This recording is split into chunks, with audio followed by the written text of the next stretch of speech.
예수 나의 맘과 뜻 다해 주를 사랑합니다. 날 위해 이 땅에 오신 독생자 예수 내가 약할 때 강함 주고 가난할 때 우리를 부욕해 하신 나의 주 감사.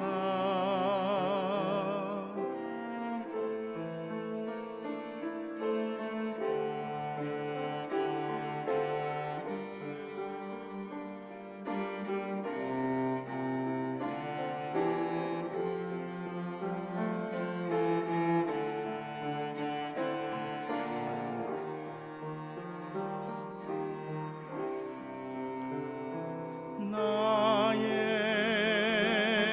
맘과 뜻 다해 주를 사랑합니다. 날 위해 이 땅에 오신 독생자 예수 내가 약할 때 강함 주고 가난할 때 우리를 부욕해 하신 나의 주 감사. 내가 약할 때 강함 주고 가난할 때 우리를 부욕해 하신 나의 주 감사 감사.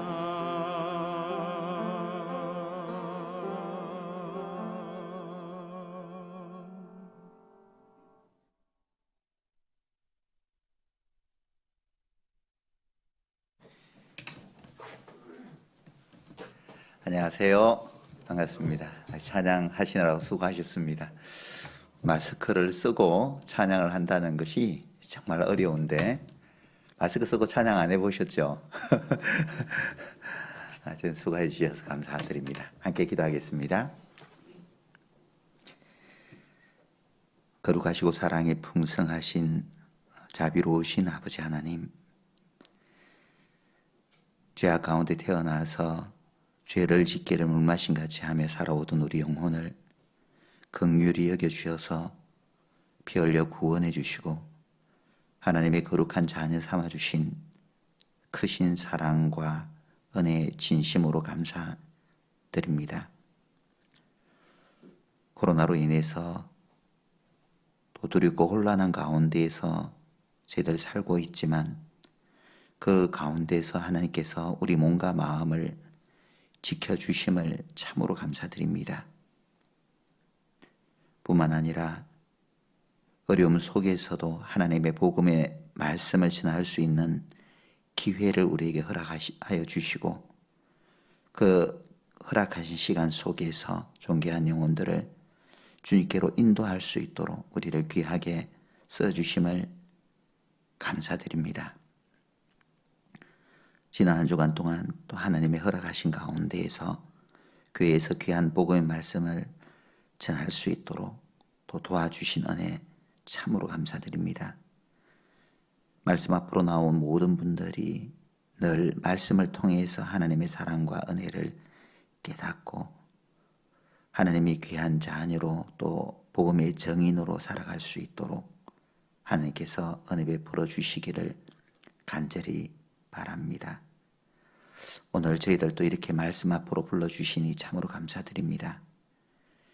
우리의 처지와 형편을 아시는 주님께서 말씀을 통해서 위로해 주시고 또 그 말씀을 통해서 우리가 마땅히 행할 바를 교훈해 주시옵소서. 함께하지 못한 믿음의 식구들도 기억하여 주시고 어느 곳에 있든지 하나님의 사랑 안에 머물 수 있도록 은혜 베풀어 주시옵소서. 이 시간 또 현장에 나오지 못하고 또 집에서 말씀을 온라인으로 시청하고 있는 모든 하나님의 자녀들에게도 하나님께서 동일한 은혜 허락하여 주셔서 귀한 말씀 속에서 은혜 입을 수 있도록 도와주시옵소서.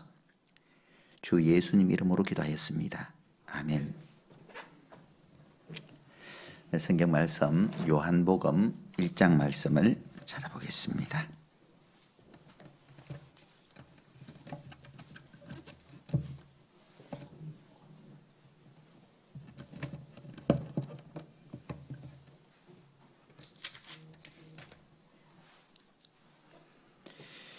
요한복음 1장 19절부터 제가 한번 읽어보겠습니다. 유대인들이 예루살렘에서 제사장들과 레위인들을 요한에게 보내어 내가 누구냐 물을 때에 요한의 증거가 이러하니라. 요한이 드러내어 말하고 숨기지 아니하니 드러내어 하는 말이 나는 그리스도가 아니라 한데 또 묻되 그러면 무엇? 네가 엘리야냐? 가로되 나는 아니라.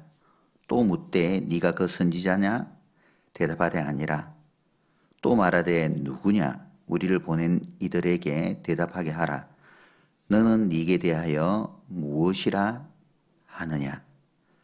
가로되 나는 선지자 이사야의 말과 같이 주의 길을 곧게 하라고 광야에서 외치는 자의 소리로라 하니라. 반갑습니다. 많이 힘드시죠? 코로나가 끝날 것 같다가도 다시 확산되고 하는데요. 하나님의 그 시간표, 계획표가 분명히 있겠죠.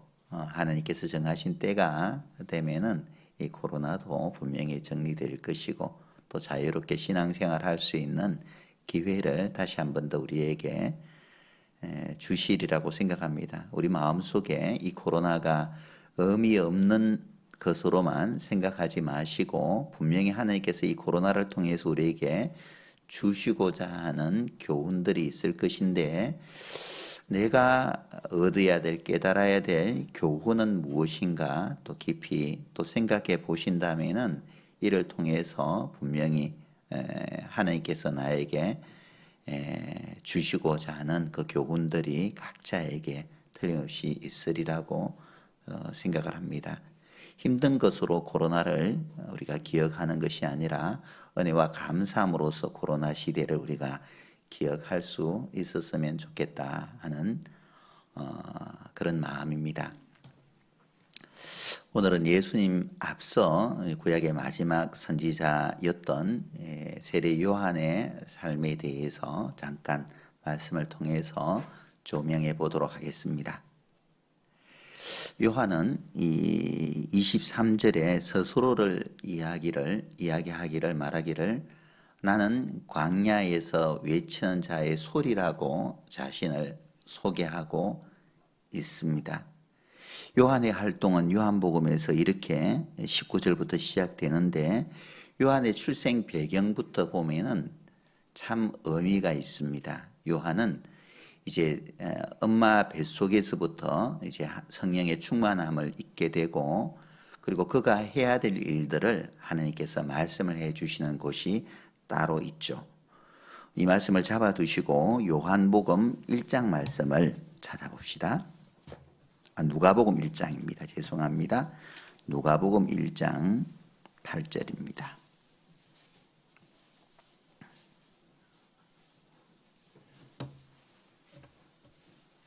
8절 마침 사가랴가 그의 반열의 차례대로 제사장의 직무를 하나님 앞에 행할새 제사장의 전례를 따라 제비를 뽑아 주의 성소에 들어가 분향하고 모든 백성은 그 분향하는 시간에 밖에서 기도하더니 주의 사자가 저에게 나타나 향단 우편에 선지라 사가랴가 보고 놀라며 무서워하니 천사가 일러 가로되 사가랴여 무서워 말라. 너의 간구함이 들린지라. 네 아내 엘리사벳이 네게 아들을 낳아주리니 그 이름을 요한이라 하라.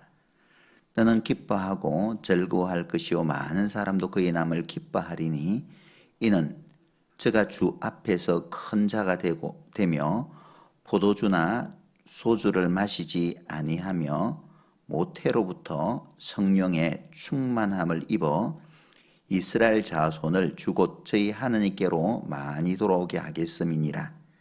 저가 또 엘리야의 심령과 능력으로 주 앞에 앞서가서 아비의 마음을 자식에게 거스리는 자를 의인의 설기에 돌아오게 하고 주를 위하여 세운 백성을 예비하리라. 엘리야의 아버지는 사가랴였었는데 사가랴는 그 시대의 제사장 중에 한 사람이었습니다. 엘리야는 이제 속된 말로 하면은 뼈대 있는 가문이죠. 제사장의 가정에서 태어났기 때문에 그의 신분은 평범한 신분이라고 말할 수 없을 거예요. 안정된 그 가정 속에서 요한은 출생하게 되었고, 또 하나님께서 특별하게 요한을 부르신 것은 이제 예수님의 길을 예비하도록 하기 위해서 요한을 이제 엘리사벳의 엘리사벳에게 하나님께서 잉태를 시키셔서 이제 태어나게 하나님께서 하셨던 것이죠. 그래서 요한은 엄마의 뱃속에서 있을 때부터 성령의 충만함을 입은 사람이라고 기록되어 있습니다. 그가 해야 될 가장 중요한 일은 기록된 말씀처럼 주의 길을 예비하기 위해서 요한은 부름을 받았기 때문에 주의 길을 예비하는 그 일이 요한에게는 가장 중요한 일이었습니다. 자, 이렇게 해서 요한은 이제 출생하게 되었고, 출생해서 이제 그의 생애를 시작할 때 많은 사람들이 요한에 대해서 의문을 가졌죠. 선지자냐? 나 아니다. 그럼 너는 너에 대해서 무엇이라고 생각하느냐? 라고 이제 요한에게 질문을 던졌을 때 요한은 스스로 자신을 밝히기를 나는 광야에서 외치는 자의 소리다. 주의 길을 곧게 하려고 광야에서 외치는 자의 소리라고 스스로를 요한복음 1장에서 밝히고 있죠. 자, 요한이 왜 자신을 일컬어 나는 광야에서 외치는 자의 소리라고 말했을까? 자, 그 당시에 이스라엘의 그 상황이 그랬죠. 나름대로 하나님을 믿는다고 했지만은 정말 마음 중심에서 하나님을 믿는 사람들은 적었고 거짓과 또 외식으로 가득 찬 그 시대였습니다. 그 마태복음 한번 찾아봅시다. 마태복음 23장입니다.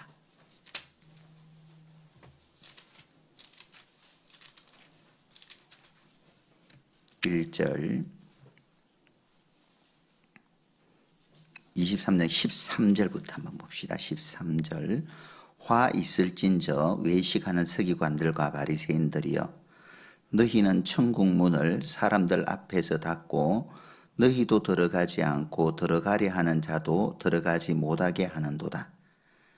화 있을진저 외식하는 서기관들과 바리새인들이여 너희는 교인 하나를 얻기 위하여 바다와 육지를 두루 다니다가 생기면 너희보다 배나 더 지옥 자식이 되게 하는도다.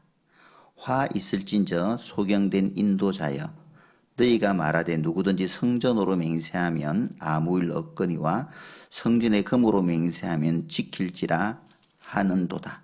23절 화 있을진저 외식하는 서기관들과 바리새인들이여 너희가 박하와 희향과 근처의 11조를 들이되 율법에 더 중한 바 의와 인과신은 버렸도다. 25절 화 있을진저 외식하는 서기관들과 바리새인들이여 장과 대접의 겉은 깨끗하되 그 안에는 탐욕과 방탕으로 가득하게 하는도다. 27절 화 있을진저 외식하는 서기관들과 바리새인들이여 회칠한 무덤 같으니 겉으로는 아름답게 보이나 그 안에는 죽은 사람의 뼈와 모든 더러운 것이 가득하도다. 화 있을진저 7번 반복하고 있습니다. 그만큼 그 당시에 종교 지도자들이 부패했던 것을 적나라하게 예수님께서 지적해 주고 있는 말씀이에요. 여기서 말하고 있는 서기관들과 바리새인들은 그 당시에 종교 지도자들이었잖아요. 그 종교 지도자들이 하나님의 마음을 올바로 가르치기보다도 외식을 함으로 말미암아 겉모양은 거룩한 척, 어로운 척 하면서도 살아가는 삶의 태도는 하나님과 전혀 관계없는 삶을 살아가고 있는 그 모습을 예수님께서 너무나 잘 아셨기 때문에 그들의 잘못된 부분들을 조목조목 예수님께서 지목하시며 또 책망하고 있는 말씀입니다. 자, 종교적으로 타락되었기 때문에 그 백성들을 말씀으로 인도해 줘야 될 그들이 그런 삶을 살기에 그 백성들의 삶은 말하지 않아도 우리가 미루어 짐작할 수 있잖아요. 종교 지도자들이 그 당시 서기관들과 바리새인들이 제사장들이 올바른 하나님과의 관계를 맺고 살았다면은 백성들의 마음 또한 올바르게 주님께로 인도할 수 있었을 텐데 말씀을 맡은 그들의 삶이 하나님과 전혀 상관없는 삶을 살다 보니까 백성들 또한 마음이 하나님과 등진 그런 삶을 살았던 것이죠. 영적으로 완전히 이제 메말라 버려 있는 그런 상황이었기 때문에 요한은 스스로를 이렇게 말하기를 광야에서 나는 외치는 자의 소리다. 그 시대적인 상황 자체가 풀 한 폭이 자랄 수 없는 광야와 같은 그런 세상이었다라고 밝히고 있는 것이죠. 마태복음 15장 말씀도 봅시다.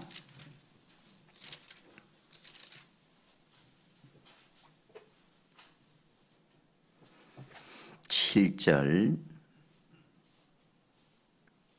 외식하는 자들아 이사야가 너희에게 대하여 잘 예언하였도다. 일렀으되 이 백성이 입술로는 나를 존경하되 마음은 내게서 멀도다. 사람의 계명으로 교훈을 삼아 가르치니 나를 헛되이 경배하는도다 하였느니라 하시고. 자, 구약의 이사야 선지자도 이 백성들의 앞으로의 그 모습을 먼저 말씀을 하셨죠. 입술로는 나를 존경하되 마음은 내게서 멀도다. 이 시대의 영적 상태가 그랬다는 거죠. 택한 백성들이. 혹시 우리 가운데 이러한 분들은 없으리라고 생각을 해요.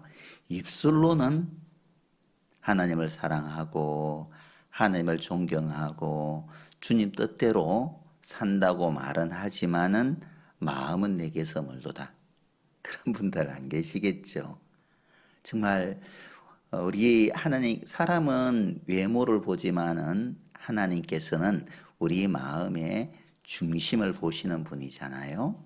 그래서 정말 내 마음이 하나님을 향하고 있는지 보시고 내 마음이 이 당시의 이스라엘 백성들처럼 입술로는 나를 존경하되 마음은 하나님과 멀어졌다면은 하나님께서 나에게도 동일하게 외식하는 자여 라고 말씀을 하실 거예요. 우리가 세상에 많은 종교 지도자들도 있고 종교인들도 있는데 세상 사람들만 핀잔하고 판단할 것이 아니라 항상 내 자신을 먼저 말씀에 빗대어서 살펴볼 때 더욱더 변화된 삶을 살아갈 수 있을 겁니다. 이 말씀은 모두가 우리에게 주신 교훈의 말씀이라고 우리가 받아들여야 될 거예요. 15장 13절도 보시죠. 예수께서 대답하여 가라사대 심은 것마다 내 천부께서 심으시지 않은 것은 뽑힐 것이니 그냥 두어라. 저희는 소경이 되어 소경을 인도하는 자로다. 만일 소경이 소경을 인도하면 둘이 다 구덩이에 빠지리라 하신대. 소경이 소경을 인도하면은 둘 다 구덩이에 빠지는 거예요. 그 당시에 외식하는 종교 지도자들이 올바로 하나님에 대한 지식이 없으니까 올바로 하나님을 가르칠 수도 없죠. 로마서 10장 2절에 보면은 저희가 하나님께 열심히 있으나 지식을 좇은 것이 아니라 자기의 의를 세우려고 힘써 하나님의 의를 복종치 아니하였느니라. 하나님께 대하여 열심히 있지만은 하나님께서 원하시는 그 지식이 아니었던 것, 자기 입맛대로 섬겼던 거죠. 그래서 그들의 영혼을 구원하기 위해서 오신 예수님을 십자가에 못 박아 죽여버렸던 거예요. 왜냐하면 그 당시의 정치적인 상황이 로마의 압제하에 있었기 때문에 그들이 기다렸던 메시아는 그들의 영혼을 구원할 메시아가 아니라 장차 왕으로서 오셔서 세상을 심판할 메시아를 기다리고 있었기 때문에 그들의 영혼을 구원하기 위해서 오신 예수님을 십자가에 못 박아 죽여버리는 그런 엄청난 죄를 짓게 된 거죠. 그들의 생각대로, 그들의 마음대로 하나님을 그려놓고 그리고 그렇게 섬겼던 겁니다. 살았던 겁니다. 소경이 소경을 인도했던 거죠. 그래서 망해버렸던 겁니다. 우리가 하나님의 정인으로서 하나님의 제자로서 올바르게 하나님에 대한 지식을 가지고 올바르게 하나님의 복음에 대해서 전해야 되는데 내가 하나님에 대해서 올바른 지식을 갖지 못한다면은 하나님을 올바로 전할 수 없을 거예요. 복음의 비밀에 대하여 묻는 자들에게는 대답할 것을 항상 예비하되 온유와 두려움으로 하고 비밀에 대해서 복음의 비밀에 대해서 묻는 자들에게 항상 우리는 대답할 것을 예비하며 살아가야 됩니다. 우리가 살고 있는 이 시대는 정말 임박한 시대 속에 우리가 살고 있잖아요. 그래서 만나는 사람들에게 마다 이 복음을 전해야 되는데 마치 내가 그 당시에 외식하는 사람들처럼 하나님에 대해서 올바른 지식이 없다면은 자신감이 결여되어서 말씀을 전하는데도 제대로 부담스러워서 전할 수 없을 것이고 그리고 사람들의 영혼을 주님께로 제대로 인도도 하지 못하지 않겠습니까? 그렇잖아요. 그래서 우리는 그렇게 되지 말아야 될 겁니다. 예레미야서 5장 말씀 봅시다.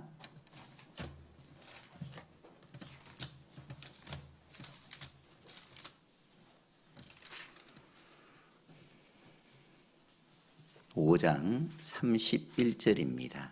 예레미야서 5장 31절 말씀입니다. 선지자들은 거짓을 예언하며 제사장들은 자기 권력으로 다스리며 내 백성은 그것을 좋게 여기니 그 결국에는 너희가 어찌 하려느냐. 자, 선지자들은 거짓을 말하고 선지자라면은 거짓된 것이 아니라 진실된 것을 말할 수 있어야 되잖아요. 예레미야 때에 그랬다는 거예요.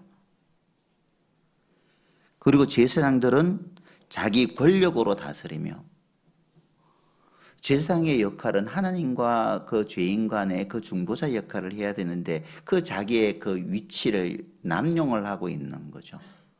권력으로 백성을 또 다스리고 백성들이라도 깨어서 올바른 하나님에 대한 믿음을 가졌다면은 과감하게 타협하지 않고 하나님과의 관계를 유지하게 될 건데 죄에 대해서 신랄하게 책망도 하지 아니하고 우상을 섬겨도 거기에 대해서 책망도 하지 아니하고 그냥 육신적으로 평강하다 하나 평강하다 아무런 문제 없다 너희들 이대로만 살면은 잘 사는 거야 어떤 지적의 말도 듣지 않으니까 좋은 말 하면은 다들 좋죠.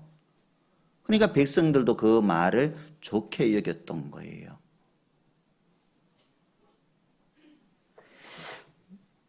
그래서 결국은 이스라엘은 바벨론에 의해서 멸망당했잖아요.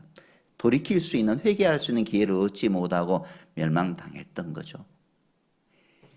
세례 요한이 활동했던 이때도 마찬가지예요. 요한을 비롯해서 예수님도 그렇게 백성들에 대해서 책망을 하고 죄에 대해서 돌이키기를 원했지만은 예레미야 때 그 백성들이 예레미야의 말을 듣지 않고 거짓 선지자들의 말을 들은 것처럼 예수님 당대에도 요한이나 예수님의 말을 듣고 돌이키기보다도 거짓된 선지자들이나 제사장들의 또 서기관들과 바리새인들의 말을 들음으로 말미암아 우선 그들의 귀에 듣기 좋으니까, 귀에 거슬리지 않으니까 좋게 반응을 했던 거, 육신적인 축복에 대해서 말을 하니까 좋게 여겼던 거예요. 이 사자성어에도 그런 말이 있잖아요. 양약은 고구이나 여병이요 중언은 여기나 여행이라. 좋은 말은 분명히 우리 귀에 거슬려요. 그렇지만 우리 삶에 정말 바른 것이거든요.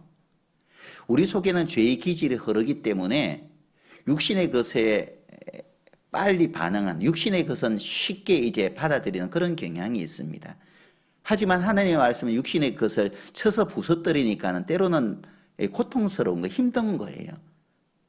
근데 편하고 좋은 것은 빨리 반응하고 쉽게 움직이게 되지만은 거스리는 것은 쉽게 마음속으로 받아들이지 않으려는 그런 경향이 내재되어 있는 겁니다. 그래서 결국은 예수님 당대에도 백성들의 마음이 하나님을 향해서 돌이키지 않으니까 결국은 로마에 의해서 완전 멸망을 당하게 되었잖아요. 그런 시대 속에서 예수님이 오신 거예요. 자, 동이 트기 전이 가장 어둡다고 하죠. 빛 대신 예수님께서 오시기 전이 영적으로도 가장 어두웠다는 겁니다. 그때 주님께서는 그들의 영혼을 건지시기 위해서 오셨던 것이죠. 다시 주님께서 이 세상에 오실 때도 동일한 거예요. 가장 어두울 때, 죄악으로 이 세상이 가득 찰 때, 이 세상을 심판하시기 위해서 다시 주님께서 오실 겁니다. 가장 영적으로 어두운 시대였기 때문에 요한은 스스로에 대해서 말하기를 나는 광야에서 외치는 자의 소리라고 말을 했던 거죠. 그 시대를 광야로 말하고 있는 겁니다. 우리 시대도 뭐 별반 다를 바가 없죠. 마태복음 24장 말씀 봅시다.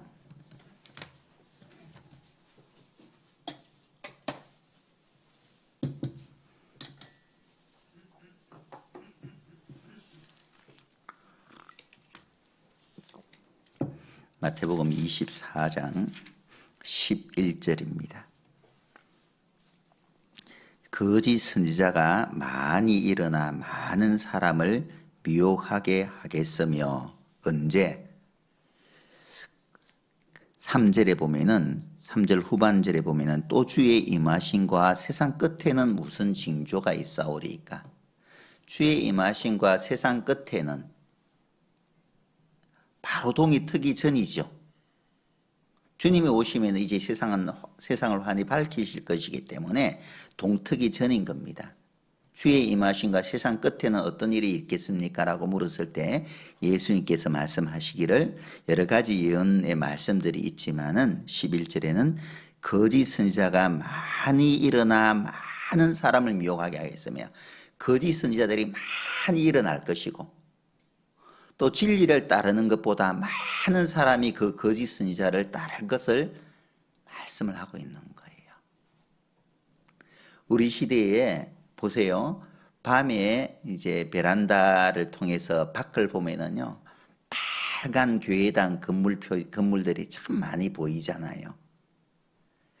교회당이 많고 그 가운데 올바른 메시지가 선포되고 올바로 섬기는 사람들이 많다면 세상이 이렇게 부패하고 타락할까요? 어떻게 생각하세요? 그러지 않을 거예요. 거짓 선지자들이 많이 일어나서 자기 사리 사욕을 채우기 위해서 거짓된 하나님의 메시지를 전하니까 이 세상은 정화되기보다도 부패하고 계속 타락되어 가는 것이죠. 로마서 1장 23절에 보면은 썩지 아니하는 하나님의 영광을 썩어질 금수와 버러지 형상의 우상으로 바꾸어느니라. 많은 종교 지도자들이 그렇게 행한다는 거죠. 썩지 아니하는 하나님의 영광을, 자기 사리 사욕을 채우기 위해서 말씀을 써먹는, 사용하는, 이용하는 그런 잘못된 선지자들이 우리 주변에 얼마나 많이 있습니까? 그래서 교회가 대용화되어 가는 것을 가지고 많은 사람들이 비판하고, 또 세습화되는 것을 가지고 많은 사람들이 비판의 말을 하잖아요. 그렇잖아요. 자기 이욕을 삼으려고 하는 많은 거짓 선지자들이 일어나는 시대 속에서 우리가 살고 있습니다. 마태복음 24장도 봅시다. 뒤에 37절 보시죠. 24장 37절. 노아의 때와 같이 인자의 임함도 그러하리라. 홍수 전에 노아가 방주에 들어가던 날까지 사람들이 먹고 마시고 장가들고 시집가고 있으면서 홍수가 나서 저희를 다 멸하기까지 깨닫지 못하였으니 인자의 임함도 이와 같으리라. 노아의 때에 그랬던 것처럼 우리 시대에도 하나님에 대해서는 전혀 관심이 없고 자기의 어떤 육신의 것에만 관심을 쏟고 거기에 이제 매달려 살아가는 사람들, 광야 같은 세상이잖아요. 그렇죠? 하나님에 대해서 너무 메말라 있는 사람들의 마음, 틀림없이 우리가 살고 있는 이 시대는 광야 같은 세상임에는 정확합니다. 맞습니다. 이 시대의 하나님은 요한처럼 외치는 자의 소리를 찾고 또 부르시고 있습니다. 자, 누가복음 17장 말씀 봅시다.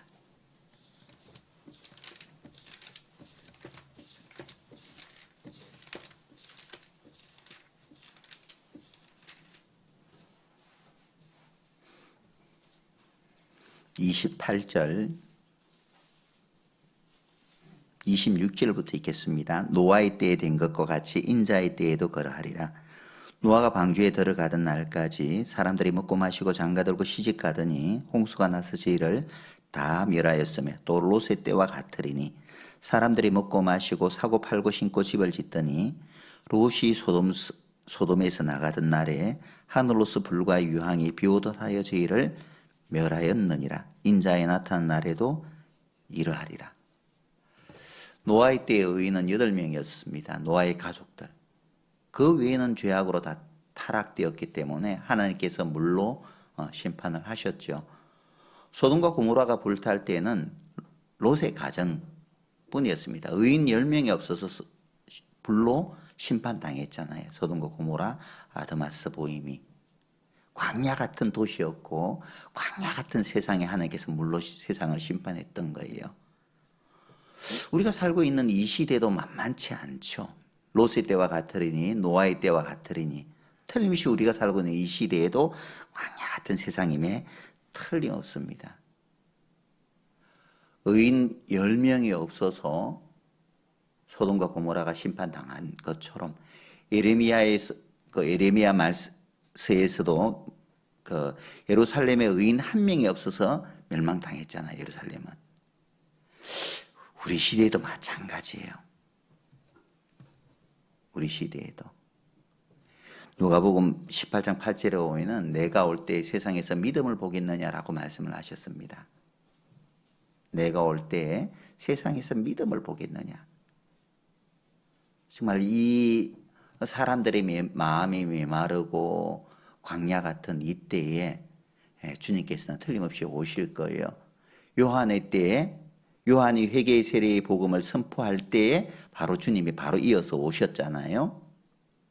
마찬가지로 광야 같은 이때 우리가 하나님의 복음의 말씀을 전할 이때에 틀림없이 주님께서는 오실 겁니다. 어둠 뒤에는 반드시 밝은 해가 떠오르게 되어 있습니다. 자, 마태복음 3장 한번 찾아봅시다.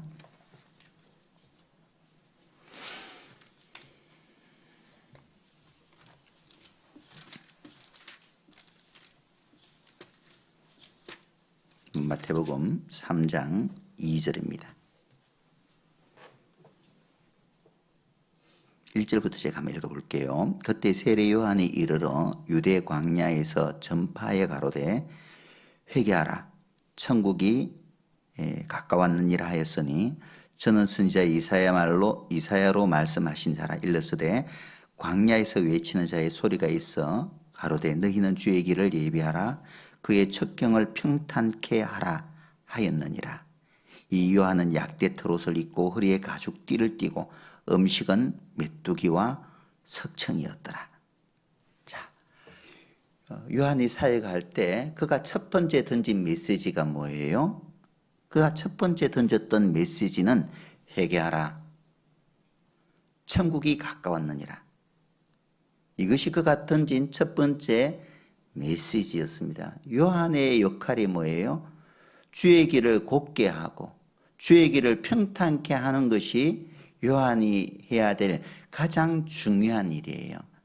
자, 주님이 우리의 영혼을 구원하는 일을 완성하셨다면, 이것이 주님께서 이 세상에 오신 목적이라면 요한이 해야 될 일은 뭐예요? 주의 길을 곧게 하고 주의 길을 평탄케 하는 거예요. 복음의 말씀이 있기 전에 먼저 뭐가 필요해요? 회개의 과정이 필요하잖아요. 그래서 이스라엘 백성들의 죄를 요한은 신랄하게 지적했고, 그리고 회개할 것을 촉구했던 거죠. 회개 없는 구원은 없기 때문에, 회개 없는 복음은 없기 때문에 요한은 주의 길을 곧게 하는, 평탄케 하는 회개의 그 메시지를 이스라엘 백성들에게, 광야 같은 그 이스라엘 땅에 와서 그 강팍한 이스라엘 백성들에게 말씀을 선포했던 거예요. 회개의 메시지를 선포했던 거죠. 마가복음 1장 한번 찾아볼까요?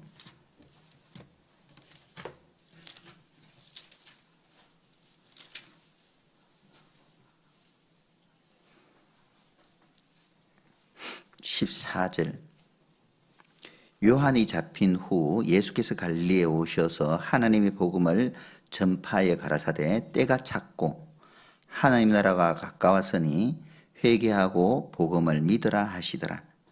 자, 우리 주님께서 이제 공생에 시작하면서 말씀을 선포하실 때에도 때가 찼고 하나님 나라가 가까웠으니 회개하고 복음을 믿으라. 복음을 믿기 전에 앞서 필요한 게 뭐냐면은 회개라는 거죠. 그 회개의 메시지를 선포했던 사람이 바로 요한이었습니다. 요한이었습니다. 우리 시대는 그래요. 많은 사람들이 그리스도를 믿는다고 하지만 회개 없는 믿음이죠. 그냥 마음속으로 예수님 영접한다 하면은 믿는 거예요. 잘못된 가르침이죠. 회개를 통하지 않고는 복음이 깨달아지지를 않는 거예요. 이 복음이 믿어지지를 않는 겁니다. 하나님의 사랑이 어떻게 마음의 감동으로 와닿습니까? 자신의 신분이 어떠한 사람이었는지도 모른데 어떻게 복음을 받아들일 수 있겠어요? 어떻게 이 복음이 자신에게 은혜로 와 닿을 수 있겠습니까? 어떻게 예수님을 자기의 구주로, 자기를 건져주시는, 심판으로부터 건져주시는 그 구세주로 받아들일 수 있겠습니까? 자기가 멸망받을 수밖에 없는 죄인인 것을 알았을 때, 깨닫게 되었을 때 비로소 그 사람은 예수님을 필요로 할 것이고 예수님을 향해서 손을 내어 뻗게 될 것이고, 그리고 예수님께서 그를 위해서 행하신 일을 듣고 믿을 때에 예수님을 자신의 구세주로 영접할 수 있을 거잖아요. 회개 없는 복음 없는 거예요. 우리 시대의 많은 교회들 보면은요, 심판에 대해서 경고합니까? 그들의 죄에 대해서 신랄한 그 지적을 받습니까? 전혀 그런 것 없습니다. 전혀라면 좀 무리할는지 모르겠지만 그런 메시지를 듣기가 참 힘든 시대 속에 살고 있고, 많은 청교도들이 그들의 그 책을 보면은 앞으로 교회의 미래에 대해서 말할 때, 염려할 때 앞으로 회개 없는 메시지가 많이 선포될 거다라고 청교도들도 그 책들을 보면은 기록되어 있더라고요. 회개 없는 복음, 회개 없는 믿음은 없는 거예요. 무섭게 뭐 심판에 대해서 회개를 촉구하거나 이러면은요, 다 떠나버립니다, 성도들. 그렇잖아요. 교회에 와서 우리가 전도집의 말씀을 들을 때는 정말 우리가 하나님 앞에 어떠한 존재인지를 말씀을 통해서 선포될 때 우리가 두렵고 떨리는 마음이 있잖아요. 그때 주님께서 그들을 위해서 행하신 일이 선포될 때 정말 감사함으로 예수를 구세주로 우리는 영접하게 되잖아요. 회개 없는 복음은 없는 겁니다. 사도행전 2장 말씀도 보시죠.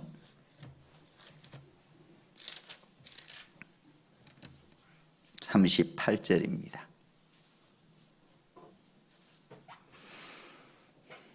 38절 베드로가 가로되 너희가 회개하여 각각 예수 그리스도의 이름으로 세례를 받고 죄 사함을 얻으라.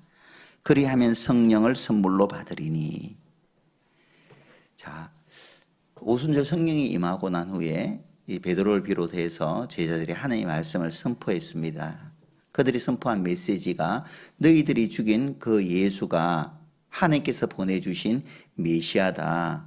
너희는 하나님께서 보내신 그 메시아를 죽인 큰 죄를 지은 것이다 라고 이야기했을 때 37절에 보면은 그 백성들이 그 메시지를 듣고 그리하면 형제들아 우리가 어찌할꼬, 우리가 너무 큰 죄를 지었는데 어찌할꼬, 어떻게 해야 되니 이 상황 속에서, 이렇게 이야기를 했을 때 베드로는 기록된 말씀처럼 너희가 회개하여 각각 예수 그리스도의 이름으로 세례를 받고 죄의 사함을 얻으라. 회개하라. 정말 잘못된 그렇게 엄청난 죄를 지었다면은 하나님께 마음을 돌이켜라. 회개하라. 그리고 죄 사함 얻으라. 이렇게 말씀을 하셨던 거예요. 이렇게 말씀을 선포했던 거죠. 회개를 통해서 죄 사함 얻지 회개 없는 죄 사함은 없는 겁니다. 그 밑에 뒤에 사도행전 3장 말씀도 보지요. 3장 말씀도 19절 그러므로 너희가 회개하고 돌이켜 너희 죄 없이 함을 받으라. 이같이 하면 유쾌하게 되는 날이 주 앞으로부터 이를 것이요. 여기도 너희가 회개하고, 먼저 회개죠.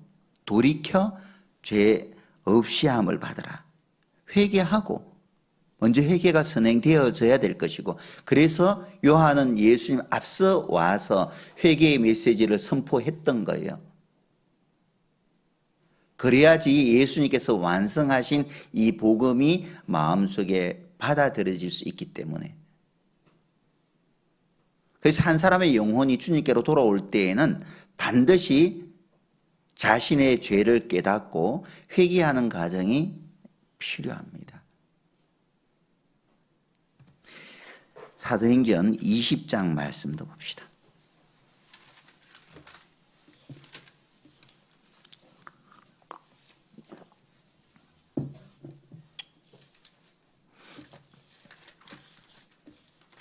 (20장) 21절입니다.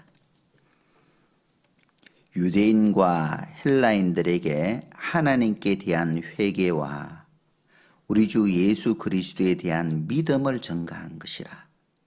예수님의 제자들이, 또 사도 바울을 비롯해서 예수님의 많은 제자들이 말씀을 선포할 때 반드시 하나님께 대한 회개의 말씀을 전했고, 그리고 난 뒤에 주 예수 그리스도께 대한 믿음을 전가한 것이라.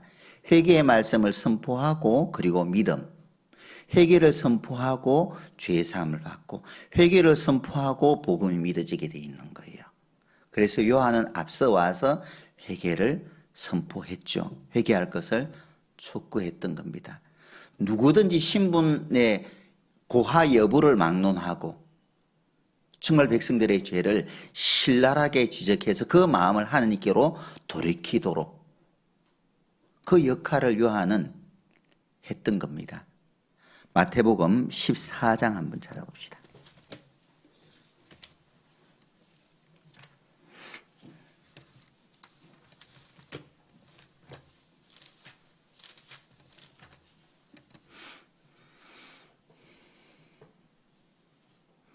1절 그때 분봉왕 헤롯이 예수의 소문을 듣고 그 신하들에게 이르되 이는 세례 요한이라 저가 죽은 자 가운데 살아났으니 그러므로 이런 권능이 그 속에서 운동하는도다 하더라.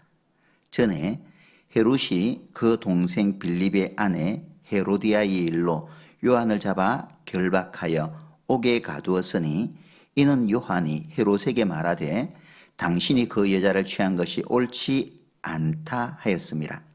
헤롯이 요한을 죽이려 하되 민중이 저를 선지자로 여김으로 민중을 두려워하더니 마침 헤롯의 생일을 당하여 헤로디아의 딸이 연석 가운데서 춤을 추어 헤롯을 기쁘게 하니 헤롯이 맹세로 그에게 무엇이든지 달라는 대로 주겠다 허락하거늘 그가 제 어미의 시킴을 듣고 가로되 세례 요한의 머리를 소반에 담아 여기서 내게 주소서 하니 왕이 근심하나 자기의 맹세한 것과 그 함께 앉은 사람들을 인하여 주라 명하고 사람을 보내어 요한을 옥에서 목베어 그 머리를 소반에 담아다가 그 여아에게 주니 그가 제 어미에게 가져가니라. 자, 요한은 그 당시에 갈릴리 지역에 분봉왕 헤롯이 있었는데요. 이 분봉왕 헤롯이 큰 죄를 지은 게 있어요. 그게 뭐냐면은 빌립의 아내 헤로디아를 취했다는 겁니다. 이게 뭐냐면은 이 빌립은 그 분봉왕 헤롯 안디바인데요. 헤롯 안디바, 헤롯 아켈라오, 또 헤롯 빌립 다 헤롯 대왕의 아들이에요.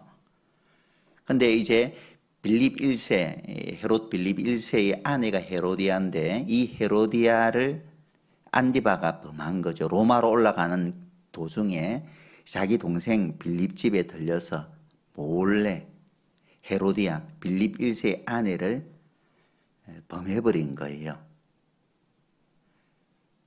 좋으니까. 그래서 나중에는 이 헤로디아도 마음이 끌린지라 빌립 1세에게 이혼할 것을 요구하고 결국은 빌립 1세와 이혼하게 됩니다. 그리고 헤롯 안디바도 마찬가지로 자기 아내가 있는데 헤로디아가 좋으니까 그래서 자기 아내와 이혼을 하고 헤로디아와 다시 재혼을 하게 되죠. 이 일을 요한은 지적하게 된 거예요. 어떻게 동생의 아내와 불륜을 저지를 수 있습니까? 자, 아무리 선지자라 할지라도 그 분봉왕인데 그래도 분봉왕의 죄를 지적한다는 것은 쉽지 않잖아요. 그렇지 않습니까? 자칫 목이라도 날아갈 수가 있는 거예요.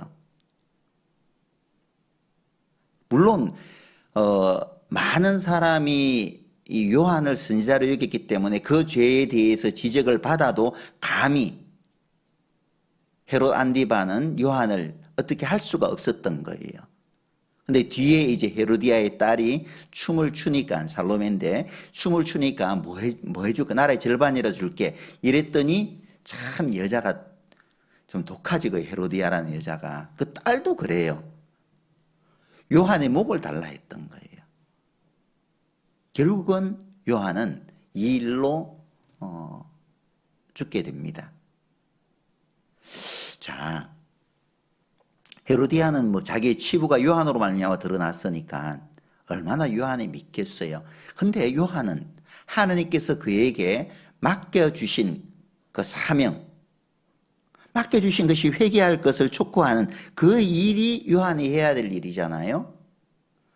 그 일이 마땅히 요한이 해야 될 일이기 때문에 앞에 있는 사람이 누구인지 또 자기가 그 이 일로 인해서 어떻게 될 것인지 이것에 그 마음을 어떤 조금도 두지 않았던 겁니다. 뒤에 모든 일어날 일들은 하나님께 맡기고 하나님께서 나에게 맡겨주신 그 역할에 충실했던 요한의 모습을 볼 수 있잖아요. 비록 내가 죽는다 할지라도 하나님께서 나에게 맡겨주신 이 일만큼은 타협하지 않고 선포하리라는 그런 마음이 요한에게 있었던 거예요. 그래서 거침없이 요한은 헤롯 앞에서 그 헤롯의 잘못된 부분들을 지적할 수 있었던 거죠. 그죠? 우리는 어때요? 말씀을 전할 때 이런 것 저런 것 여러 가지 제거나 그런 일 없습니까?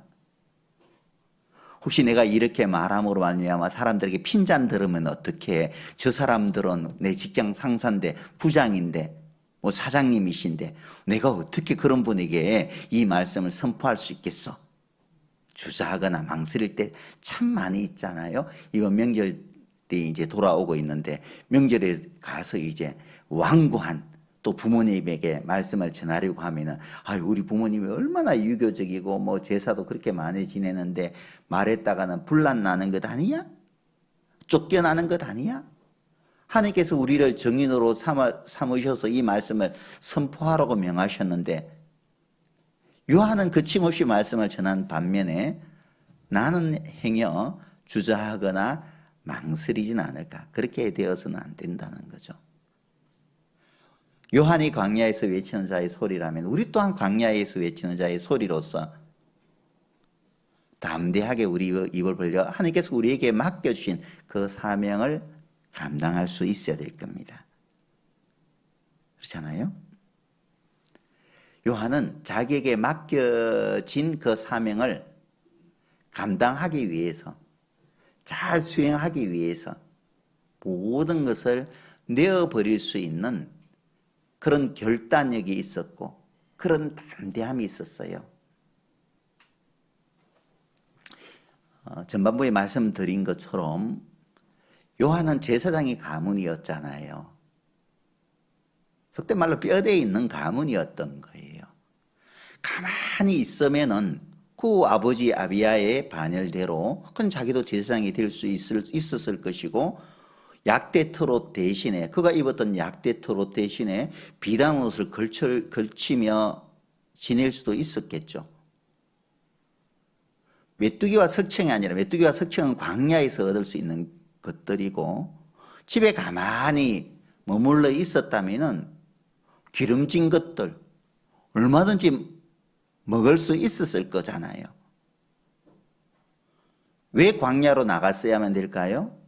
그대로 집에 머물러 있었다면은 그 사람들과 같이 섞일 수밖에 없었을 것이고, 그 사람들과 섞여 지내다 보면은 어떻게 담대하게 하나님의 말씀을 선포할 수 있겠어요? 그에게 맡겨주신 그 회개의 복음에 대해서 담대하게 선포할 수 있겠습니까? 그에게 맡겨진 그 사명을 감당하기 위해서 요한은 주저없이 자기에게 주어진 모든 것을 내다 버릴 수 있는 마음이 있었던 거죠. 그죠? 우리도 마찬가지예요. 우리에게 맡겨주신 지상 최대의 사명, 그게 뭐예요? 오직 성령이 너희에게 임하면 너희가 권능을 받고 예루살렘과 온 유대와 사마리아와 땅 끝까지 이르러 내 정인이 되리라. 주님께서 우리를 주님의 정인으로 부르셨잖아요. 너희는 가서 모든 족속으로 제자를 삼아 아버지와 아들과 성령의 이름으로 침례를 주고 내가 너희에게 분부한 모든 것을 가르쳐 지키게 하라. 하나님께서 우리에게 이 명령을 주셨던 거예요. 사도 바울은 이렇게 말하죠. 나의 달려갈 길과 주 예수께 받은 사명, 하나님께서 우리 모두에게, 바울을 비롯해서 우리 모두에게 주신 사명이 뭐예요? 은혜의 복음 전가하는 일을 마치려면 나의 생명을 조금도 귀한 것으로 여기지 아니하노라. 사도행전 20장 24절에 그렇게 말씀을 하셨잖아요. 하나님께서 우리에게 맡겨주신 최대의 사명은 은혜의 복음 전가하는 겁니다. 이를 위해서 우리가 살아가고 있는 거예요. 시편 118편 17절에 보면은 내가 죽지 않고 살아서 여호와의 행사를 선포하리로다. 이 땅에 살아가는 삶의 이유가 있다면, 목적이 있다면 은혜의 복음 전가하기 위해서. 하나님께서 모세를 부르셨을 때 모세는 모든 것을 바로의 공주의 아들의 칭함을 버리고 백성과 함께 고난받는 길로 나아갔잖아요. 그죠? 다 내려놓고 복음 전하는 길로 나섰던 겁니다. 엘리야가 엘리사를 불렀을 때 엘리사는 주저함 없이 망설임 없이 가족들과 이별하고 특별하고 말이에요. 뭐 그렇다고 해서 부모님에게 찾아갔던 게 아니라 그냥 다 내려놓고 엘리야의 뒤를 따라감으로 말미암아 엘리야의 능력을 갑절이나 더 입게 되었잖아요. 그렇잖아요. 하나님께서 바울을 불렀을 때에 바울은 자기 혈육과 의논하지 않고 아라비아로 떠났다고 되어 있잖아요. 베드로와 야고보와 요한은 주님이 그들을 불렀을 때 배와 부친을, 배와 그물을 버려두고 주님을 따랐잖아요. 우리도 마찬가지예요. 주님이 우리를 부르셔서 복음의 정인으로, 복음의 일꾼으로 삼으셨습니다. 이 세상의 것이 우리의 발목을 잡지 않도록 하나님께서 나에게 주신 사명을 더욱더 마음속에 새기고 앞서갔던 많은 주님의 제자들의 그 뒤를, 앞서갔던 많은 선지자들의 그 뒤를 우리는 따라 함께 걸어가야 될 거예요. 비록 그 길이 당시에는 힘들고 어렵게 보여도 그 뒤에 하나님께서 우리에게 주실 그 영광을 바라보면서 말이에요. 가는 겁니다. 가는 거예요. 데살로니가 전서 2장입니다.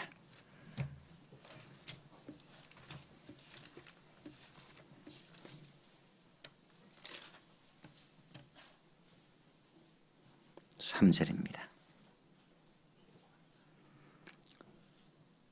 우리의 권면은 간사에서나 부정에서 난 것도 아니요 괴계에 있는 것도 아니라 오직 하나님의 옳게 여기심을 입어 복음 전할 부탁을 받았으니 우리가 이와 같이 말하면 사람을 기쁘게 하려 함이 아니요 오직 우리 마음을 감찰하시는 하나님을 기쁘시게 하려 함이라. 자, 우리는 오직 하나님의 옳게 여기심을 입어, 하나님의 옳게 하심을 입어. 무슨 말일까요? 너라면 할 수 있을 것 같아. 하나님이 나를 불러서 이 복음의 정인으로 부르셨을 때에는 하나님이 기대가 있는 거예요. 그렇잖아요. 하나님의 옳게 여기심을 입어. 너라면 그래, 할 수 있을 것 같아. 아유, 나 할 수 없어요. 아니야, 할 수 있어. 내가 능력 줄게. 여호수아가 이스라엘 백성들을 이제 가나안으로 인도할 때 얼마나 두려웠겠어요. 하나님께서 그러한 여호수아에게 나셔서 두려워하지 말라, 놀라지 말라, 내가 너와 함께 함이라. 내가 어디로 가든지 내가 너와 함께 할 것이다. 그렇게 말씀을 해 주셨듯이 하나님이 나를 부를 때 그래, 너라면 할 수 있을 것 같아. 그러면서 너가 좀 나의 남은 고난을 대신해 줄래? 그리스도의 남은 고난을 내 육체에 채워놓으라. 복음 전할 부탁을 우리에게 하셨잖아요. 내가 완성한 이 복음을 너라면 전할 수 있을 것 같아. 내가 완성한 이 십자가의 뜨거운 피를 좀 다른 사람에게 죽어가는 그 영혼들에게 불쌍하잖아. 너가 가서 좀 전해줄래? 주님께서 우리에게 부탁하고 있는 거예요. 부탁한다니까요. 부탁하고 있는 겁니다. 부탁하고 계신데 주님 나 몰라, 나 바빠요. 우리 그렇게 할 수 있을까요? 그렇게 해야 될까요? 아니죠. 이 은혜의 복음 전가하는 것은 기록된 말씀처럼 뒤에 보면은 우리 마음을 감찰하시는 하나님을 기쁘시게 하려 함이라. 내가 이 복음을 전할 때 하나님께서 기뻐하시는 거예요. 이르진 영혼들이 주님께로 돌아올 때 회개할 것 의인 없는 의인 99이 함께 기뻐한다 그랬잖아요. 가장 기뻐하는 겁니다. 이 귀한 일을 주님께서 우리에게 부탁하셨고 또 우리에게 명하셨습니다. 디모데후서 4장 말씀도 봅시다.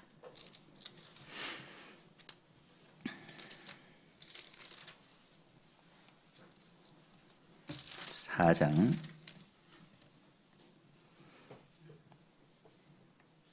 1절 하나님 앞과 산자와 죽은 자를 심판하실 그리스도 예수 앞에서 그에 나타나실 것과 그의 나라를 두고 엄히 명하노니 너는 말씀을 전파하라. 때를 얻든지 못 얻든지 항상 힘쓰라. 범사의 오래 참음과 가르침으로 경책하며 경계하며 권하라. 하나님 아까 하나님을 먼저 언급하고 계시죠. 그리고 산 자와 죽은 자를 심판하실 그리스도 예수, 다시 오실 주님 앞에서 하나님께서 우리에게 엄히 명하고 있는 거예요. 무엇을? 너는 말씀을 전파하라. 말씀을 전파하라. 때를 얻든지 못 얻든지 항상 힘쓰라. 이것을 하나님께서 우리에게 명하셨습니다. 요한이 척박한 광야에서 주의 길을 평탄케 하는 회개의 그 메시지를 선포한 것처럼 이제 우리는 이 척박한 광야 같은 이 세상에서 우리의 영혼을 구원하신 일을 완성하신 그 주님의 복음의 말씀을, 은혜의 복음의 말씀을 또 힘있게 선포하는 주님의 제자, 주님의 증인이 되어야 될 겁니다. 전도의 사명을 가진 그리스도인은 결코 환경을 탓하지 않습니다. 코로나 시대에 어떻게 말씀을 전할 수 있겠습니까? 정말 전도의 사명으로 불붙는 사람들은요, 이 환경 탓하지 않아요. 이 환경 속에서도 담대하게 입을 벌려 주님께로 인도하는 많은 주님의 일꾼들이 계시잖아요. 담대하게 입을 벌리지 못하는 것은 내 마음속에 하나님께서 주셨던 그 사명을 내가 잊고 살기 때문에, 정말 내 마음속에 영혼을 불같이 사랑하는 그 마음이 식어져 버렸기 때문에 지금 상황이, 환경이 이래요. 이 환경 탓으로 돌려버리는 겁니다. 코로나 시대에 정말 내가 전하고자 하는 마음만 있다면 얼마든지 집에서 함께 말씀을 들을 수 있잖아요. 교회당에 나오는 불편함을 또 떨쳐내고 편안하게 집에서 내가 인도하고자 하는 사람들에게 전할 수도 있을 것이고, 또 우리 주변에는 고넬료처럼 에티오피아의 내시와 같이 준비된 영혼들도 있을 수 있는 거예요. 그들에게 이 온라인으로 한번 우리 교회에 말씀이 선포되는데, 하나님 말씀을 배우는, 성경 말씀을 배우는 시간이 있는데 한번 들어봐. 우연히 눌렸는데, 온라인 말씀을 눌렀는데 정말 내가 그토록 찾고 있던 그 메시지가 될 수 있는 거예요. 내가 이 말씀을 찾았어. 내가 이 말씀을 찾고 있었어. 얼마 전에 이모 모임 때, 지난 대집회 때 이제 그 옛날 전 직장 그 사장님 가족들에게 말씀을 전했는데, 그 부인이 내가 이 말씀 찾고 있었다고, 그 기회 되어지면 오겠노라고 그렇게 간증하는 것을 들었습니다. 우리 주변에는 분명히 준비된 영혼들이 있는 거예요. 중요한 것은 뭐냐면은 내 마음에 불붙는 전도의 사명을 내가 지금 잊지 않고 가지고 있느냐, 새기고 있느냐. 하나님께서 나에게 이 전도의 부탁을 맡기셨는데, 복음 전할 부탁을 맡기셨는데 내가 잊지 않고 주님의 부탁을 기억하여 말씀을 전하고 있느냐는 거예요. 전할 의지가 있느냐는 겁니다. 이제는 우리 안에 잠자고 있는 그 전도의 사명을 다시 일깨울 때가 아닌가. 디모데전서 5장 한번 봅시다.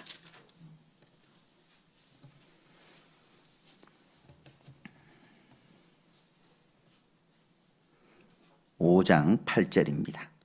누구든지 자기 친족, 특히 자기 가족을 돌아보지 아니하면 믿음을 배반한 자요 불신자보다 더 악한 자니라. 누구든지 자기 친족, 특히 자기 가족을 돌아보지 아니하면 불신자보다 더 악하다는 거예요.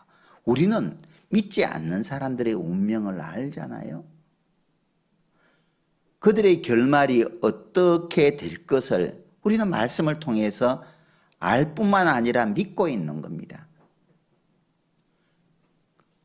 그들의 장차 운명은 영원한 멸망이 될 수밖에 없는데 영원히 멸망당하게 될 내 사랑하는 가족들을 돌아보지 않는다면은, 이 가족들에게 말씀을 전하지 않는다면은 정말 불신자보다 더 악하다 말할 수밖에 없잖아요. 내 육신의 것에 급급한 나머지 내 사랑하는 사람들에게 정작 전해야 될 가장 중요한 것을 놓치고 살아간다면은 이건 악한 거예요. 악하다 말할 수밖에 없잖아요. 어떻게 생각하세요? 이제 목요일부터 설날 연휴가 시작됩니다. 아마 설 연휴 기간 동안에 가족을 만날 수 있는 분들도 계실 것이고, 또 이 코로나로 인해서 만나기 어려운 분들도 있을 거예요. 더군다나 이제 5인 이상 집합 금지 명령이 내리다 보니까 이제 만나는 것이 쉽지 않은 상황입니다. 하지만 그럼에도 불구하고 잠시라도 만날 수 있는 기회가 나에게 주어진다면은, 복음을 전할 수 있는 기회는 자주 찾아오질 않잖아요. 때를 얻든지 못 얻든지 준비된 사람이 말씀을 전할 수 있습니다. 기도로 충분하게 준비하지 않고 가족들을 만났을 때는 말 한마디도 꺼내지 못할 거예요. 하지만 만나기 앞서 충분한 기도로 준비되고 무장되어 있다면 만났을 때 하나님께 도움 구하며 담대하게 입을 벌려 하나님의 말씀을 선포할 수 있을 겁니다. 어떻게 하실래요? 전해야 되지 않겠어요? 기회 주었을 때. 우리가 믿는 그 믿음을 전할 수 있는 아주 좋은 기회고, 또 우리가 믿지 않는 가족들에게 선을 베풀 수 있는 좋은 기회인 거예요. 이번에 안 되면 바까리 한다고 생각을 해봐요. 너희는 세상의 빛과 소금이니까 빛의 역할 제대로 한번 보여주는 거예요. 소금의 역할 한번 제대로 보여주는 것이죠. 기왕 섬기기로 작정했다면은 동서가 같이 도와주든 말든, 신우가 도와주든 말든 묵하게 웃으면서 말이에요. 막 인상 쓰면서 하는 게 아니라 웃으면서 기쁨으로 섬기고 베푸는 그 모습 속에서 사람들은 그리스도를 볼 수 있지 않을까요? 볼 수 있을 겁니다. 우리는 그리스도의 향기죠. 또 나에게 하나님께서 주신 그 물질로서 또 사람들을 섬기고 또 베푸는 거예요. 잠언 17장 8절에 보면은 선물은 임자의 보기에 보석 같은 즉 어디로 향하든지 형통케 하느니라. 선물은 보석과 같은 거예요. 어디로 가든지 형통하게 사람들의 관계를 매끄럽게 부드럽게 만들어주는 거죠. 잠언 18장 16절에 보면은 선물은 그 사람의 길을 너그럽게 하며 또 존귀한 자의 앞으로 그를 인도하느니라. 선물은요, 그 사람의 길을 너그럽게 해요. 사람들의 관계의 그 문을 갖다가 쉽게 열어젖히는 겁니다. 어디로 가든지 형통하게 만들어주고 존귀한 자의 앞으로 그를 인도하는 겁니다. 잠언 19장 6절에도 보면은 선물을 주기를 좋아하는 자는 사람마다 친구가 되느니라. 받아서 싫어하는 사람들 없잖아요. 받으면 다 좋은 거예요. 그 베푸는 거죠. 하나님께서 나에게 주신 물질 가지고. 그죠? 마태복음 16장 찾아봅시다.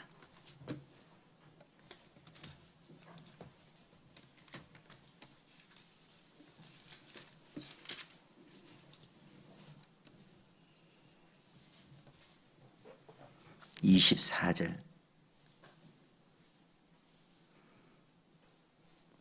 이에 예수께서 제자들에게 이르시되 아무든지 나를 따라오려거든 자기를 부인하고 자기 십자가를 지고 나를 좇을 것이니라.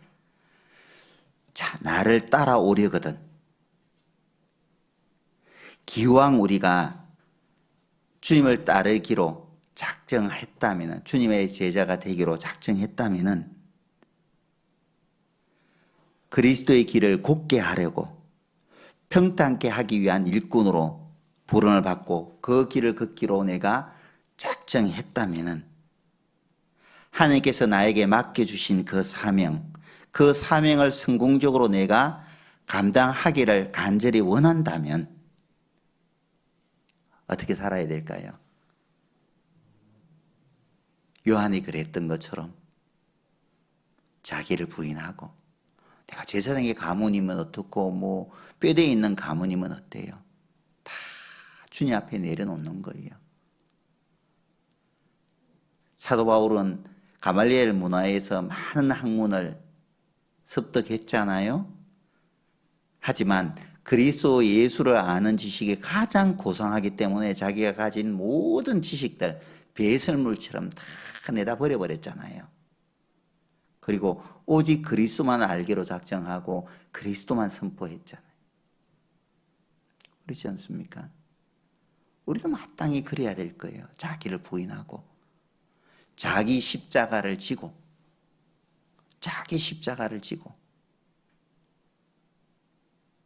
주님 따라가는 겁니다.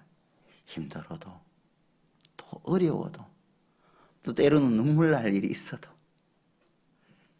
정말 세례 요한이 그 어느 누구도 아무도 알아주지 않았지만은 그 광야에서 약대터로 있고 메뚜기와 석청 먹으면서 백성들이 정말 듣기 싫어해도 거슬리는 일이 있어도 죽을 수밖에 없는 그런 위험이 따라도 그에게 주신 그 사명을 잊지 않고 죽는 날까지 선포했던 것처럼 우리도 그렇게 살 수 없을까요? 그렇게 살아야 되지 않을까요? 철저하게 자기 부인하고 내 자신은 주님 앞에 좀 내려놓고 그 사명을 감당하기 위해서는 내 자신을 내려놓고 더 큰 것을 얻기 위해서 내려놓고 영원한 것을 얻기 위해서 영원하지 않을 것들 있잖아요. 좀 그런 것들 내려놓고 무화명에 다 주님 발 앞에 내려놓고 주님께서 나에게 맡겨주신 그 십자가 은혜의 복음 전가하기 위해서 고난 받기를 주저하지 말고 담대하게 정말 주님의 길을 따라갈 때에 나를 통해서 하나님의 복음의 그 문이 더 활짝 열려지지 않을까. 자, 요한은 스스로를 일으키를 광야에서 외치는 자의 소리라고 하잖아요. 소리. 요한은 자신을 일컬어 소리라고 말하고 있는 거예요. 소리. 소리는 형체가 없잖아요. 그죠? 소리 볼 수 있습니까? 소리 보이질 않습니다. 소리는 사람들에게 알려지지도 않아요. 알아주지도 않습니다. 소리니까. 소리는 사람들에게 높임을 받을 수도 없습니다. 사람들에게 인정도 받을 수가 없어요. 그렇잖아요. 소리이기 때문에 알려지지 않아도 또 높임을 받지 않아도 또 사람들에게 인정을 받지 않아도 그 소리를 통해서 사람의 심령의 찔림을 받고 그리고 하나님께로 돌아오는 그 역사가 나타나잖아요. 나 또한 광야에서 외치는 자의 소리죠. 광야에서 외치는 소리. 누가 알아주지 않아도 누가 인정해 주지 않아도 누가 나를 높여주지 않아도 누가 나에게 무슨 말을 한다 할지라도 나는 소리니까 나타나는 것은 주님이니까 주님만 높여지고 나는 사람들에게 멸시와 천대를 받는다 할지라도 괜찮은 거죠. 나는 소리니까. 나는 광야에서 외치는 소리니까 이름 없이 빛도 없이 감사하면서 하나님의 말씀 선포할 수 있도록 허락하신 것에 감사하면서 우린 살아가는 거예요. 나는 사라지고 나는 없어질지라도 나를 통해서 그리스도가 존귀될 수만 있다면 이로 인해서 내가 기뻐하고 하나님께 감사할 수 있는 우리가 되어야 되지 않겠어요? 그렇잖아요. 고린도전서 2장 한번 봅시다.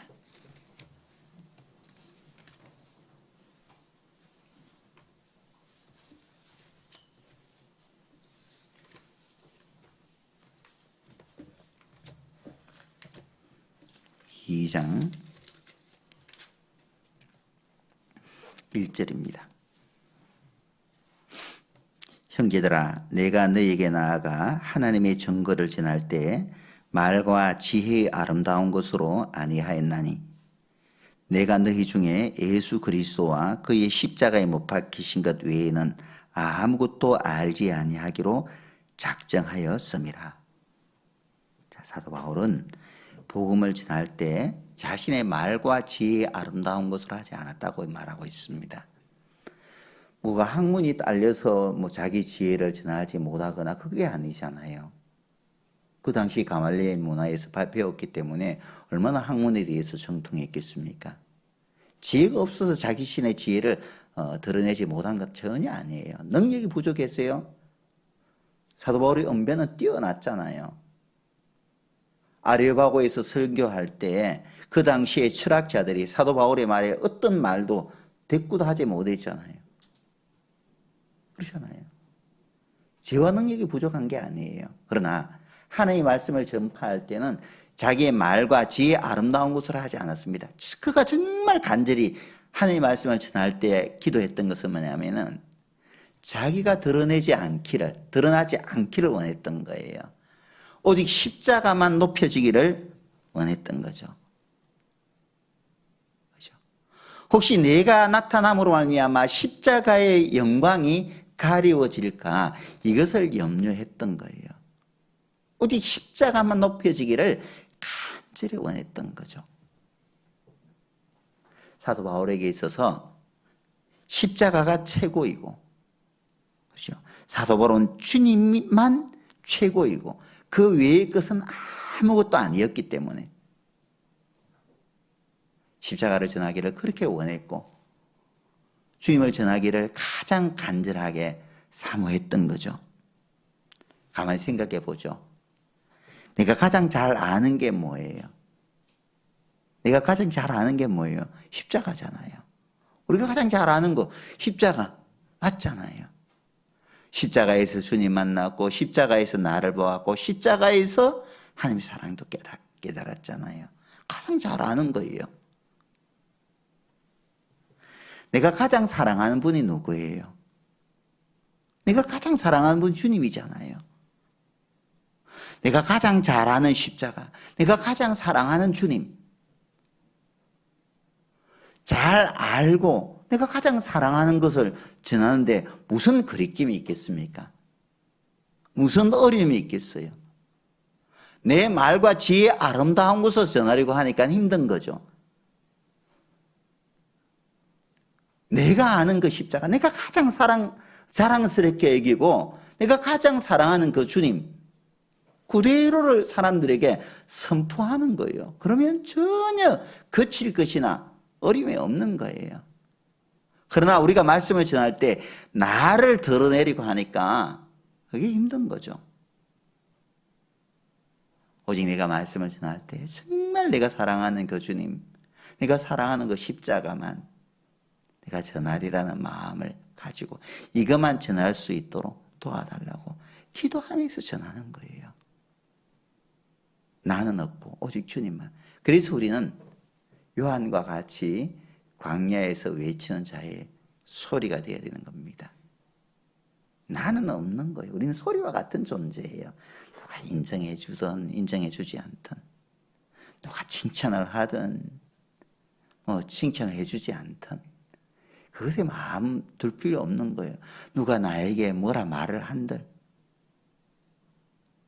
소리는 이따가 그냥 사라져버리는 거예요. 나는 이 땅에 있는 날 동안 소리 역할만 잘하면 되는 거예요. 소리 역할만. 형체도 없는 거죠. 내가 뭘 했다고 해서 내세울 것 있습니까?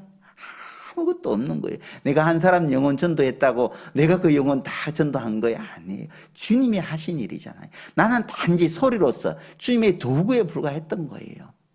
생명을 살리는 것이 사람의 일인가요? 하나님의 일이잖아요. 나는 단지 소리로서 그 하나님의 그 마음을 주님께서 완성하신 그 일을 전했던 것 뿐인 거예요. 그리고 내 역할은 끝난 거예요. 요한이 자기 역할 마친 후에는 미련 없이 그냥 주님 앞에 가잖아요. 그렇잖아요. 내 역할이 이 생에 다 끝나는 날 주님께서 부르시면 그때는 미련 없이 내가 가는 거예요. 주님 앞에. 그렇잖아요.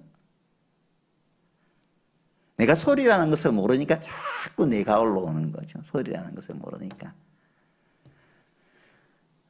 나는 주의 길을 곧게 하라고, 주의 첩경을 평탄케 하라고 광야에서 외치는 자의 소리임을 우리는 잊지 말아야 돼요.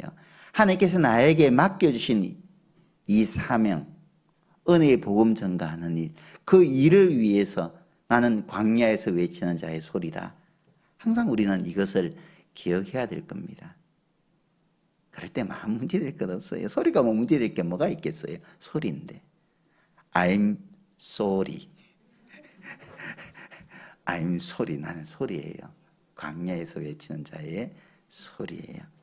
고린도전서 9장입니다.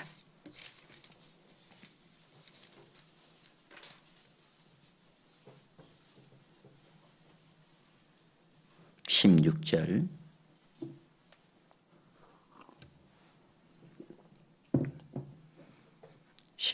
내가 복음을 전할지라도 자랑할 것이 없으면 내가 부득불할 일임이라. 만일 복음을 전하지 아니하면 내게 화가 있을 것이미로다. 내가 복음을 전할지라도 자랑할 것이 없으면, 왜? 그것은 주님이 다 하신 일이고, 그렇죠? 주님이 다 하신 일이고, 나는 단지 소리로서 주님이 완성하신 것을 말할 뿐이었어요. 전할 뿐이었던 겁니다.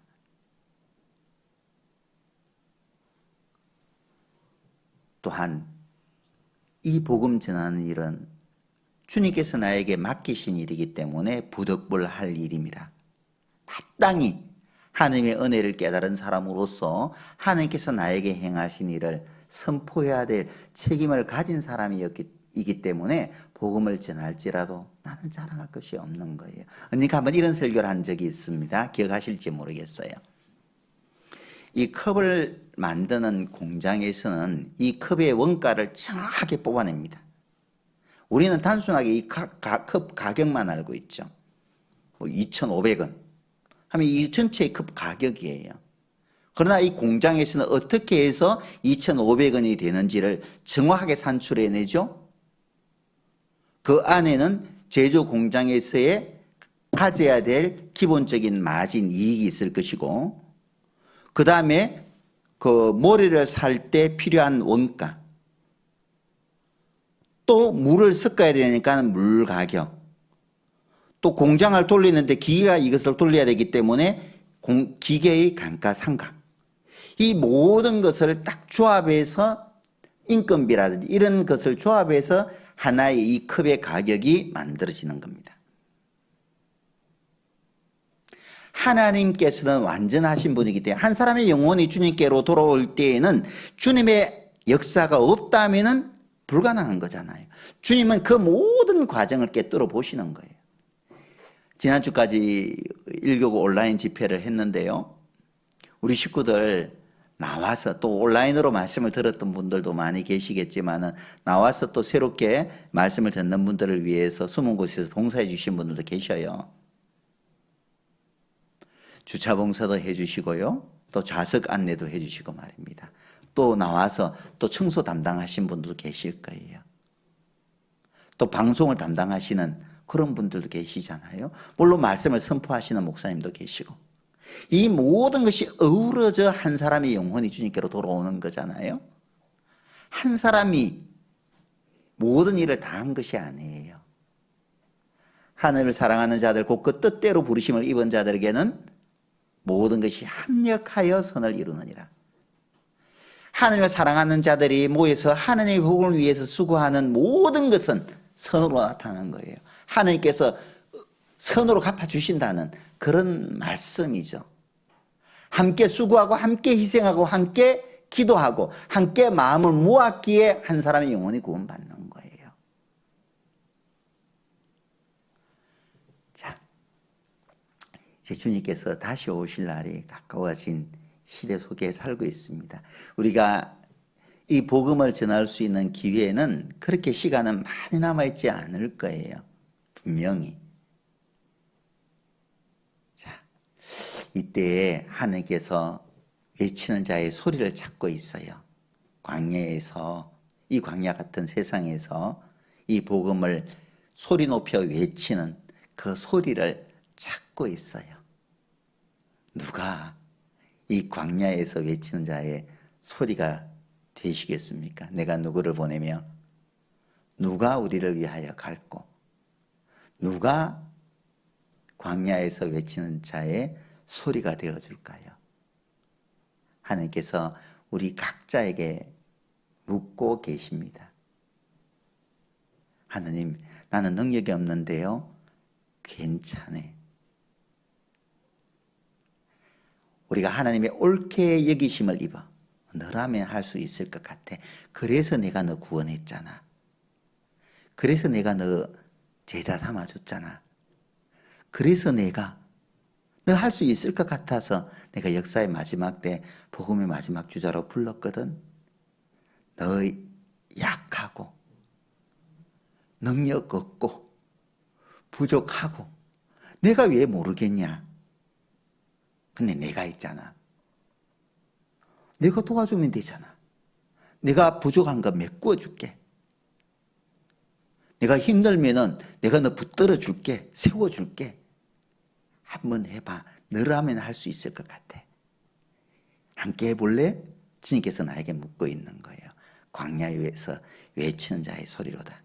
광야에서 외치는 자의 소리. 그 일꾼을 이름 없이 빛도 없이 주님의 말씀을 선포하기를 원하는 그 일꾼들을, 주님의 정인들을 찾고 계시는데 어떻게 할래요? 내가 먼저 나설겠어요? 아니면 아니 주님 나는 아니에요. 쟤를 보내소서. 제가 소리일 것 같아요. I'm sorry. 내가 소리 맞네요. sorry가 아니라 주님 I'm sorry가 아니죠. I'm sorry 나 못해요. I'm sorry가 아니라 I'm sorry. 내가 소리 맞습니다. 내가 그 소리의 역할 감당하겠습니다. 그래서 정말 광야 같은 세상에서 정말 오아시스와 같은 그런 하나님의 일꾼들이 다 되셨으면 좋겠습니다. 함께 하나님께 기도드리도록 하겠습니다. 은혜와 사랑이 풍성하신 고마우신 아버지 하나님, 저희를 죄악 가운데서 은혜로 불러 자녀 삼아주시고 또 복음의 마지막 주자로 또 불러주신 은혜도 참으로 감사드립니다. 임박한 이 마지막 때에 우리가 더욱더 깨어서 우리 사랑하는 가족들 전도하는 일에 조금도 뒤로 물러서거나 게을리하지 않도록 주님께서 도와주시옵소서.